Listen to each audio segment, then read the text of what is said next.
पार्थाय प्रतिबोधितं भगवता नारायणेन स्वयं व्यासेन ग्रथितं पुराणमुनिना मध्ये महाभारतम्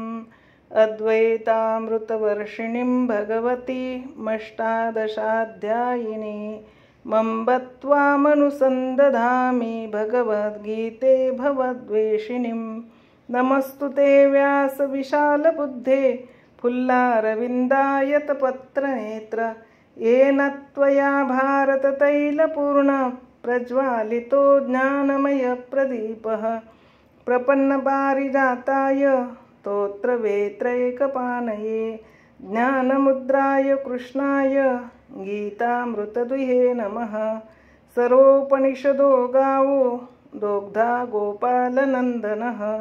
पार्थो वत्सत्सुधीरभोक्ता दुग्धं गीतामृतं महत् वसुदेवसुतं देवं कंसचाणूरमर्दनं देवकी परमानन्दं कृष्णं वन्दे जगद्गुरुं भीष्मद्रोणतटा जयद्रथजला गान्धारनीलोत्पला शैल्यग्राहवती कृपेण वहने कर्णेन वेलाकुला अश्वत्थामविकर्णघोरमकरा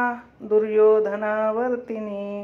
सोत्तीर्णा खलु पाण्डवैरननदी कैवर्तकः केशवः पाराशर्यवचः सरोजममलं गीतार्थगन्धोत्कटन् नानाख्यानककेसरं हरिकथा सम्बोधनाबोधितं लोके सज्जनषट्पदैरहरः पेपीयमानं मुदा भूयाद्भारतपङ्कजं कलिमलप्रध्वंसिनः श्रेयसे मूकं करोति वाचालं पङ्गुल्लङ्घयते गिरिं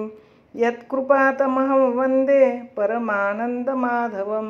यं ब्रह्मा वरुणेन्द्ररुद्रमरुतस्तुन्वन्ति दिव्यैस्तवैर्वेदैः साङ्गपदक्रमोपनिषदैर्गायन्ति यं सामगाः ध्यानावस्थिततद्गतेन मनसा पश्यन्ति यं योगिनो यस्यान्तन्न विदुः सुरासुरगणा देवाय तस्मै नमः।